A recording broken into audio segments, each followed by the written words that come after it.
president want to change his vice? I mean, you look at the vice president, Shettima. You could, to a large extent, say he has been very, very loyal and faithful, has discharged his responsibilities, his duties, with every form of loyalty you could ask of a politician. He's not given the president any problem at all. So why would this idea of changing him even come up in the first place? So guys, finally the truth is out on why Tinubu wants to dump Shettima ahead of 2027 presidential election. Don't forget that the governor of Shettima State, Zulum, has always been coming out to raise alarm on how Boko Haram is like gaining ground. This is one of the reasons why Shettima must be dumped. So guys, a whole lot has been discussed in this video. Take your time and watch this video to the end to catch up with the whole gist. But before we get to that video, take a look at this headline. The governor of Edo State is getting some buzz on the social media after he came out to say that, like this headline says, 2027 Edo governor pledges 2.5 million votes for Tinubu. I tell you, this statement did not go well because guess what? A whole lot of buzz has been released on him. Now, take a look at this reaction. This person said, Nigerian politicians just like talk irresponsibly. Since 1999 till date, no presidential candidate has got up to 1 million votes in Edo State. But this one wants to give Tinubu 2.5 million votes. The talk is even more silly when you consider the fact that this same man got 37,000 votes the last time. Hey, somebody that got 37,000 votes wants to give Tinubu 2.5 million votes. And another person again reacted and said, this Mumu governor is the worst among their colleagues. And Edo people need to do everything possible to make sure he remains a one-term governor. Honestly, Nigerians, they vex. Nigerians are not happy with that statement. As if he already has the votes somewhere. He said 2.5 million votes for Tinubu in 2027. Now, this other person reacted and said, person will win election with less than 300,000 votes. Now, he won't give person 2.5 million. How many people they those states are beg? This person is equally not happy with that statement. A whole lot of buzz, on the social media. This person also reacted and said, Channels Television, it's so sad when news media like yours keep spreading misinformation. In the last election in Edo State, Tinubu got just 37 plus thousand votes, while the total valid votes were 272,000 plus. So how did you come up with 2.5 million votes for Tinubu in 2027? Shame on you. Anyway, it's not Channels Television that said it, is the governor of Edo State. And now this person also said 2.5 million votes coming from someone who did not even score up to 280,000 votes in his own election. The level of sycophancy in Nigerian politics is so alarming. So guys, a whole lot. There are lots of reactions that I did not take, but I tell you, it's just all about rigging. Anyway, let's get back to the headline on why Tinubu wants to dump Shettima. The story really deep. It's deep more than you have heard. I mean, even why Ganduje had to quit Tinubu's camp. I mean, he has left the leadership of the APC. All those have been discussed here on what is happening in the APC. A lot of buzz that is going to leave them in confusion. Take your time. Watch this video and let me know your thoughts in the comment section below. Now take a look. President want to change his vice. I mean, you look at the vice president, Shettima. You could, to a large extent, say he has been very, very loyal and faithful, has discharged his responsibilities, his duties, with every form of loyalty you could ask of a politician. He's not given the president any problem at all. So why would this idea of changing him even come up in the first place? Again, this is speculation at this point. We cannot in good conscience say that's going to happen. True. But if you look at the antecedent of Mr. President, he has a penchant for changing his deputies.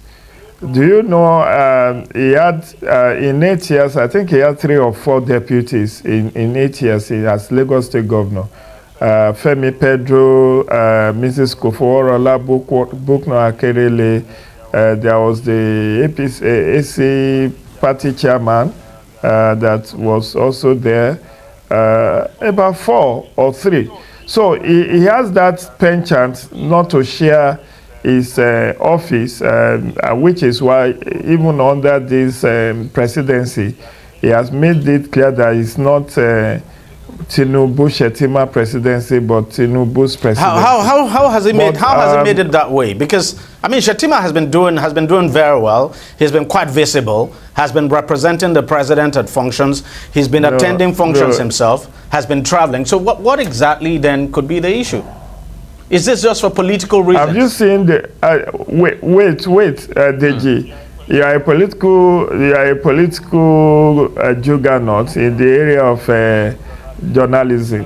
Have you ever seen the president handing over to Shettima, even for one day? Well, I'm not even aware. All the presidents have done the same thing. Of course, that's a point. Which of course. No. Yes. No. Under Buhari presidency in his first tenure, he actually ceded power to Oshiba. Of course, he did, but we also know what happened after then. I mean, So what I'm telling you is that no matter how long Tinubu is out of the country, he never allowed Shettima to be acting president. But let's leave the issue of loyalty. It's not so much at this point. This is a midterm period. We do not know what will happen in the next 2 years. But I think people have also pointed to the kind of what Professor Zulu, Babagana Zulu has done with the lambasting of Nigerian military over the handling of Boko Haram, the rebranding of Boko Haram, that he didn't actually. You think when Zulum, I noticed Zulum do that as well, and you think Zulum was just like acting the vice president's script? Because at some point too, you know, I was surprised at Zulum's position, given that, look, his political godfather is the vice president of the country, and you know, so you would expect that he ought to be circumspect in some of the things he comes out to say. Exactly. What people thought was that he has access to the president. And what he could have done is to seek audience with the president, to have a tete-a-tete with him, and not to openly embarrass the Nigerian military, to the point that there was even an exchange, very hot exchange between Zulum and the Minister of Information and National Orientation. And then, you know, there is also the issue about where the vote is for 2027. My brother, Dr. Amisu Abdurrahman, mentioned the issue of exchanging Shettima for Ganduje. It's, you know, with 110 political associations seeking registration, and with the gathering of the northern leaders against Tinubu presidency, the fact that the CPC bloc in APC has expressed dissatisfaction with what they have been able to get out of Bola Tinubu's presidency, the fact that the Muslim ticket doesn't seem to have given the North so much largesse that they expected, the president have to weigh his options. While Bonu is a given for him, he will win. But don't forget that in the Northeast, APC only had 3 states out of 6. Bauchi, Yobe, Bauchi, Taraba, and Adamawa are under PDP. And the president has not been able to woo successfully any of these 3 governors in the Northeast to join APC. But he has been able to get governors in the South, and what the president may be looking at right now is a counter move to a possible registration of ADA, where people like Atiku Abubakar, El Rufai, and some northern power brokers seems to have sympathy for. So if he is able to trade off Ganduje for Kwakwanso, with the vote of Kanu and the vote of Kaduna, and the fact that the Kebbi is already, even the power brokers in Kebbi has joined the APC. The governor, and I foresee a situation where the Zamfara governor may also join the APC. So the president may actually be looking at appeasing the Northwest with a vice presidential slot. It may not necessarily be Kwakwanso, but let me just be somebody from the Northwest. Let's just pause it there. Even though personally, if you ask me, I don't see Ganduje replacing Shettima. I don't even see Ganduje picking up the vice presidential ticket. But you know, no, not Ganduje. I'm talking of Kwakwanso, not Ganduje. Okay. Kwakwanso is the person I'm talking about. I see. But let me come to you, Dr. Hamisu. What's your own take in all of this? I mean, why do you want to fix what is not broken, so to speak? Because the vice president hasn't done badly. Yeah, you see, DG, there is a clear difference between when you are trying to survive and when you're playing real politics that has to do with control indices and indicators so that this is about political expediency. The outcomes of your permutation. Now, what do I mean by that? Mr. President is running against different tides. Part of the tides is running against is the fact that they not feel shortchanged. They not felt that the bulk of his presidency and the fight to enthrone his presidency rested on their back, and that at the decisive moment that they needed him most, he betrayed them by giving appointment to those that never worked for his success in the first place. And the alignment is real. People ridicule it. People thought it is not real.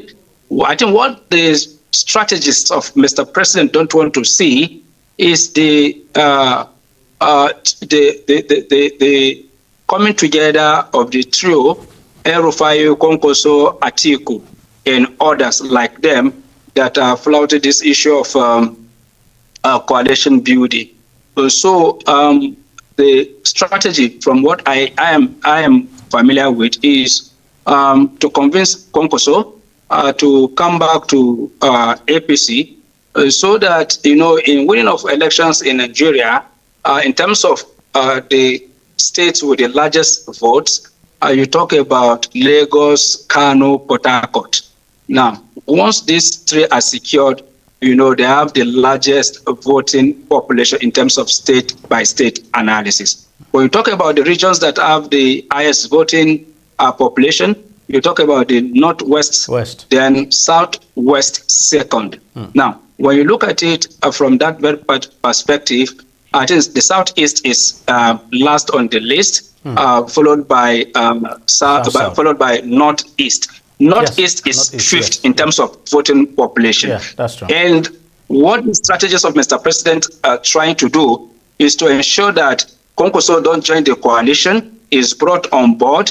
And then for the fact that Konkoso has been minister, he has been governor, so what would you possibly offer him, if not the vice presidential position? If it were to be a normal political situation, your argument, Deji, will hold water, because, as you said, one of the key things that people look out for in politics will be, one, loyalty, two, capacity to do your job, three, being able to protect the interest of your principal. In all of these three qualities, he possesses it. And I think it is still the same quality that drove Governor Zulum to do what he did, because they will see it as a betrayal. But to Mr. President, is pursuing his political ambition, is pursuing his political interest, and as Machiavelli rightly told us, which is one of the things that we practice and our elites do practice it, the end justify the means. And the West told us that there is no permanent interest, only there is no permanent friends, but what? Permanent interest. So in Nigerian politics, it is mostly about permanent interest, and that is exactly what is playing out. So the interest of Shettima can be jettisoned, it can be sacrificed at the altar of the survival of Mr. President. After all, when a sheep is sinking, and the only hope is to protect the captain. I think everything should be done to protect the captain. I think that is what Mr. President's strategists are trying to do, irrespective of the consequences that will follow. They are aware that the people of the Northeast will fight back. And one of the things that people don't know in Nigeria is there is always a political rivalry between the Northwest and the Northeast, historically, in terms of politics, issues around religion, issues around culture, and so on and so forth. So it is as it is. The president needed to fight back, and is fighting back, and he feels that he can throw Shettima under the bus.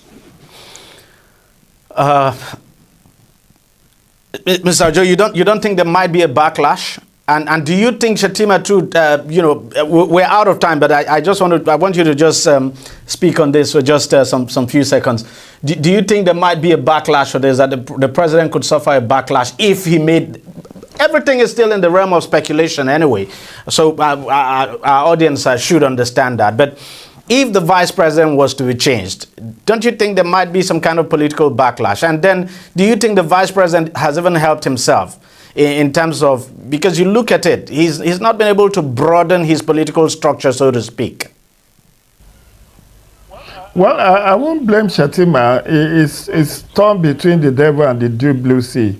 He doesn't want to appear like over-ambitious, and we cannot also rule out the rivalry between the Hausa Fulani oligarchy and then the Kanuri.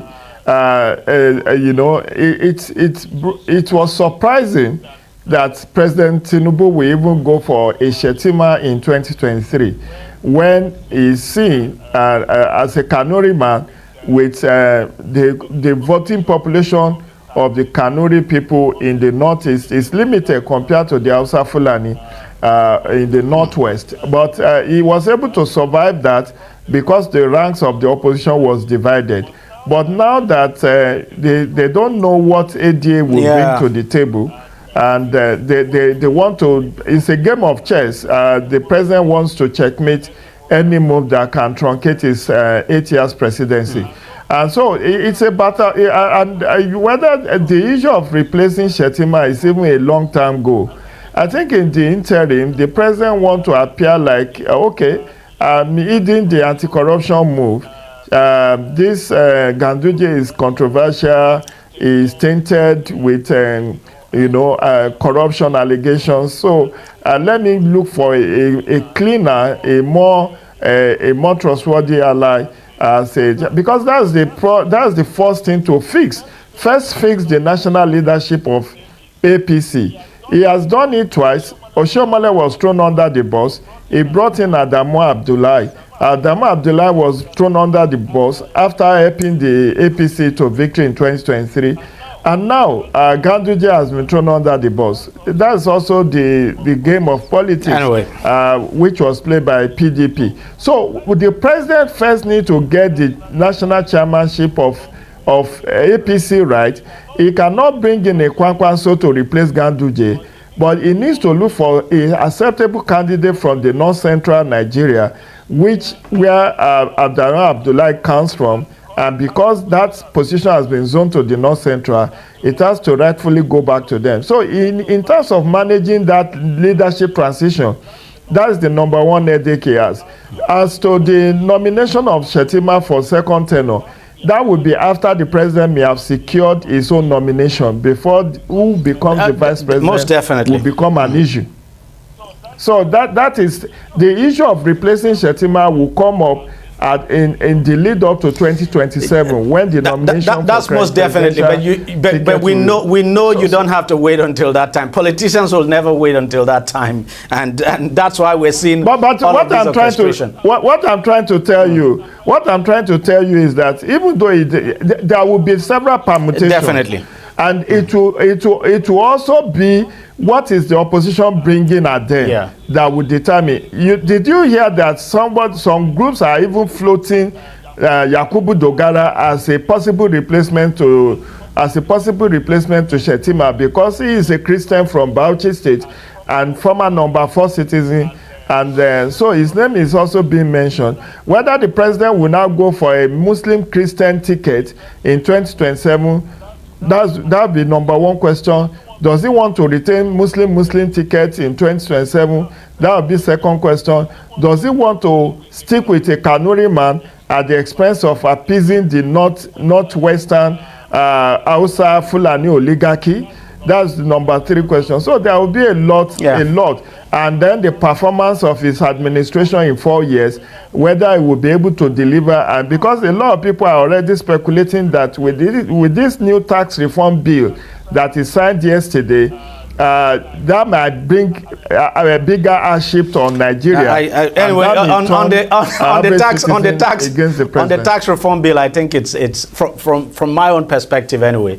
I think it's a wonderful bill. As someone who runs a small business, I think it's the kind of tax law that I want to see, especially for small businesses in this country. But that's just by the way. Welcome back. Now, Vice President Kashim Shettima's political future seems to be hanging in the balance as signs from within the All Progressives Congress APC point to his likely, because we're not absolutely sure, likely exclusion now from the 2027 presidential ticket. There's no question at all that President Bola Tinubu wants a second term. But whether Shettima is going to be on the ballot with him is difficult to tell at the moment. Now, there are ongoing political permutations that could compel President Bola Tinubu to drop him for another running mate. Now, this comes as 4 northern governors, 2 each from the northeast and northwest, and 2 principal officers in the 10th National Assembly are reportedly eyeing the VP seat. Now, reportedly, nothing here is confirmed, but if you've been following the politics and the APC and the intrigues we've seen, especially that big fight in the Northeast APC gathering recently, then you would understand that, there just might be no smoke without fire. Now, following the chaotic APC Northeast stakeholders meeting, some governors and lawmakers have actually begun positioning themselves as potential vice presidential picks. There are also reports that discussions about Shettima's return has divided members of the National Working Committee and the National Executive Committee of the party. However, the national leadership of the APC is said to be trying to manage the matter to avoid creating a crisis for the party in the Northeast. And as we speak, the national chairman of the APC, Umar Ganduje, who is, of course, the former governor of Kano State, has resigned from his position as national chairman. He says he wants to concentrate on his health, but no doubt this is coming as a very big surprise, and it's a clear pointer that all is not well within the APC. All isn't well within the APC. Well, joining me to discuss all of this is political affairs analyst Jide Ojo, and I also have joining us as well Abdurrahman Abu Hamisu, both of them, of course, joining us from Abuja. Gentlemen, thank you very much for coming on the program. Let me come to you, Mr. Ojo. Let's start with the resignation. Before we talk about the VP, let's start with the resignation of the APC national chairman, coming as a very big surprise. What do you make of it? Thank you, Deji. It came as a rude shock and a surprise, but in the game of politics, it's a game of intrigues. And so, as a political scientist, I shouldn't be too surprised, given the fact that the tenure of Ganduje in the last 2 years have been dogged with all manner of controversies, ranging from even his suspension by his ward in Kano, the allegation of corruption against him by the Kano State Anti-Corruption Agency, and also the fact that the North Central APC even has gone to court to challenge his chairmanship, believing that when Senator Abdullahi Adamu, the immediate past chairman of APC, resigned, alongside with Senator Iyola Omishore from Osun State, the North Central should have actually had the opportunity to replace Abdullahi Adamu, just the same way as Senator Bashir,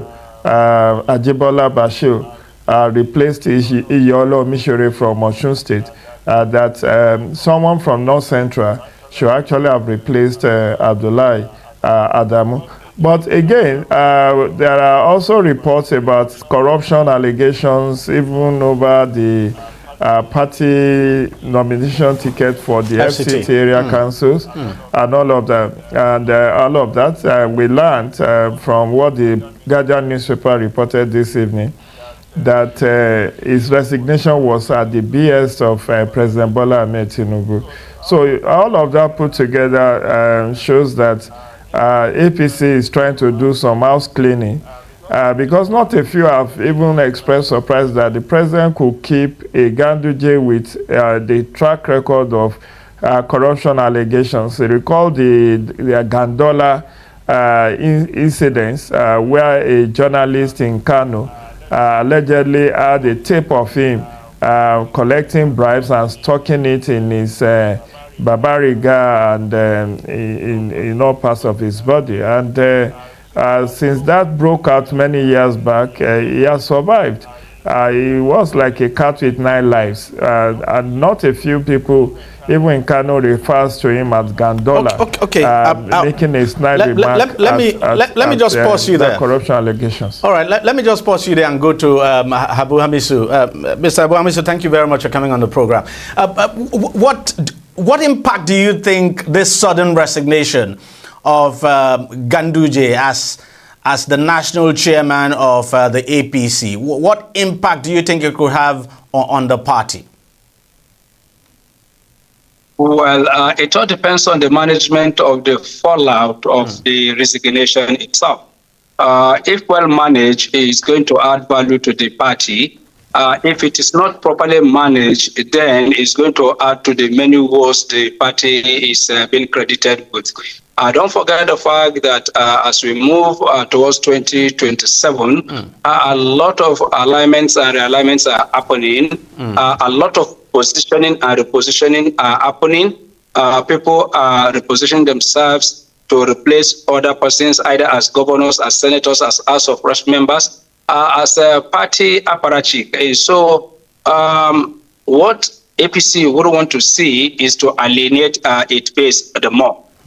For instance, as it is now, we're still talking about the declaration, the ST, I will call it the ST endorsement of Mr. President without the Vice President, which led to a lot of rancor and shouting match at the venue. The ripple effect of which we are yet to see the end of the very particular ripple effect it has produced. Now, if Ganduje is resigning and is out of his own violation, or as it is being speculated, Mr. President asked him to resign for whatever reasons, either to pacify the people of the North Central, or because Ganduje himself is positioning himself to become Vice President to the President. That will add another dimension to the struggle for power that will characterize the road to 2027. Is there a possibility let me ask you this. Is there a possibility too? Because we also understand that Ganduje's political enemy, so to speak, his arch political enemy, and that's the former governor of Kano State as well. I'm talking about Rabiu Musa Kwankwaso. We understand may want to come to the APC, but that Ganduje actually stands between him and his joining the party. And so his resignation might just be paving way for Kwankwaso to come in. I mean, is that something you think is a possibility? You see, to be honest with you, whether we like it or not, Kwankwaso currently is dominating the political landscape in Kano State. And whether you like it or not, he has gotten hold of the youth, especially with his program, his education program that is empowering the poorest of the poor. People that are not dreaming of attending BUK are now going to Cyprus, they are going to India, they are going to United Arab Emirates, and so on and so forth to acquire certificate, not in the list, in the areas that ordinarily their parent cannot afford, as really give him an edge over Ganduje. No matter what you are going to say, because even the last tenure of Ganduje, the election was declared inconclusive. If that election wasn't declared inconclusive, Konkoso and his followers would have formed government in Kano State. And to show that they know what they're doing, they went to the drawing board and they made sure that they beat the APC in such a way that they cannot declare the election inconclusive, even going to the court. Though Ganduje and his team really gave a good fight, but the calculation, if the calculation is right, Mr. President want to at least get hold of a region that has the highest voting population, that has the highest population, and have the highest state in Nigeria. So I think the calculation is to exchange northeast for northwest. And if that is the case, automatically, if Konkoso is selected as the vice president to Mr. President, he becomes the leader of the party in Kano State, by implication in northern Nigeria, and considering the reach of Konkoso, that will be too embarrassing for Ganduje. So if he's resigning in protest, it's understandable because you cannot have two kings in the same household. That will be disastrous. And that is why once a king needed to come in, another one is deposed and exiled to another location so that the influences will not continue to clash and produce violence that will undermine the chances of the party. So it's understandable if that is another angle to it, because Konkoso coming into the party and being nominated is a speculation, and for every speculation, there is always an atom of truth, and then the confirmation will eventually come. When it doesn't, then we know that it's just a mere speculation. Let me come to you, Mr. Ojo. Why? Let's go to this issue of the position of the vice president. Why would the president want to change his vice? I mean, you look at the vice president, Shettima. You could, to a large extent, say he has been very, very loyal and faithful, has discharged his responsibilities, his duties, with every form of loyalty you could ask of a politician. He's not given the president any problem at all. So why would this idea of changing him even come up in the first place? So guys, let's go deeply into some of these reactions, about Tinubu getting 2.5 million votes. Honestly, these people are playing with the future of Nigeria. See, campaign has not even come close. So they are already telling Tinubu that Tinubu's votes is fixed in Edo State. This is to tell you the level of corruption in this country. See, people are asking, why do we need INEC when we already know the result? And guess what? Don't be surprised on that day, 2.5 million votes will be apportioned to Tinubu, because it's already written. It's already written. But see, Nigerians, we are going to defend our votes this time. It's not going to be business like usual. People are ready to defend their votes this time. Let me take you through some of the reactions coming from Nigerians. Like this person say, the man wey no fit call money, go give Tinubu 2.5 million votes, bunch of riggers. This other person say, what a joke, all this APC no rate Nigeria at all. What an insult to Nigerian people. After spoiling our country, nothing is working at all under them. Kai mana. I think that's an Hausa something the person attached to it. And this other person say, someone who couldn't read out state budget is talking about giving Tinubu 2.5 million votes in Edo State. Very shameful. Mr. It's confusing me. They had to put the video of "It's confusing me" here. Nigerians are not happy with the statement by this governor. Anyway, he knows that the election was rigged in his favor, so he has to do everything possible to make sure that Tinubu gets the votes. But he's calling the number of votes he's mentioning is even more than the registered voters. In Edo State. Now, this person said, after the last election was rigged, sad. This other person said, they have started donating votes as if vote is a donation, like monthly contribution. This is a pattern. Watch out.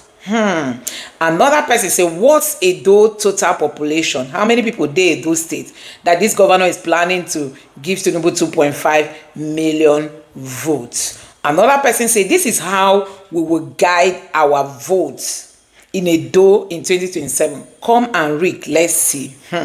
This person, the vex, honestly. This person is actually angry and he has a photo of somebody holding cutlass saying, come and rig, let me see. Another person say, let him write 2.5 million in words first. Total Edo registered votes is 2.6 million.